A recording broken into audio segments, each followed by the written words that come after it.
Imagine a king, gilded and powerful, yet utterly convinced his body was spun from the most fragile glass.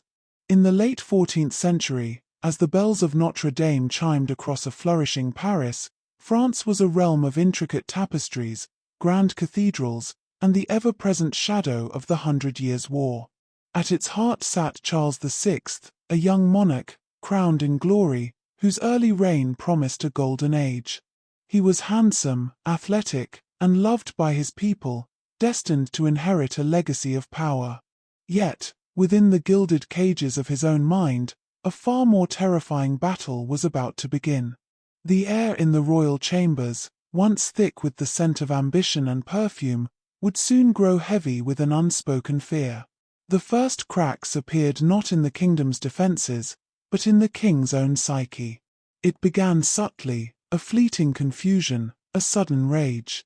Then, on a blistering summer's day in 1392, deep within the forest of Le Mans, the royal procession moved like a shimmering serpent through the trees. Suddenly, without warning, the king's lance came alive, striking his own men. The vibrant world dissolved into a crimson haze as Charles, eyes wide with a terror no one else could see, believed he was under attack, his sanity unraveling under the scorching sun. This wasn't just a king's madness, it was a kingdom's nightmare, a chilling descent into the unknown that threatened to shatter not just one man, but an entire nation. The once bright promise of his reign now shimmered with an unbearable tension, a silent scream echoing through the halls of power. 4 years, these episodes came and went, leaving the court in a constant state of dread. Yet, his most peculiar delusion arrived later, a haunting whisper that solidified into an unshakable truth in his fractured mind: he was made of glass. Every touch, every sudden movement, every jarring sound became a threat to his imagined fragility. He commanded tailors to sew iron rods into his clothing, believing they would prevent his limbs from shattering. He forbade anyone from touching him, even his beloved wife, Isabella. The once vibrant king, now a prisoner of his own mind, lived in a self-imposed isolation, the cold, imagined gleam of glass replacing the warmth of human connection.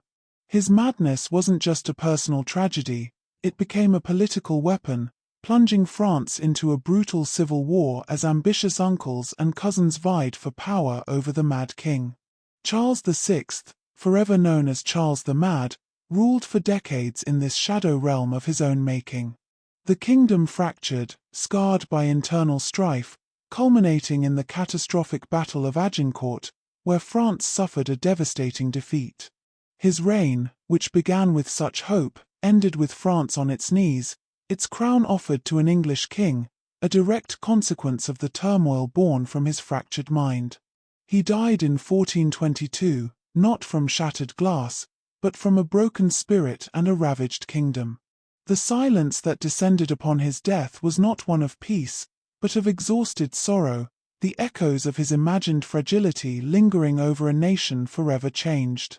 The story of Charles VI is more than a historical footnote, it is a chilling testament to the fragile line between power and perception.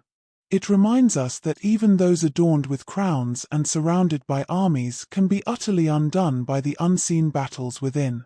His tragedy asks us, how much of our reality is truly external, and how much is spun from the delicate threads of our own minds? And when the mind shatters, what becomes of the world around it? It's a stark reflection on how the unseen struggles of one individual can cast long, devastating shadows over the fate of nations.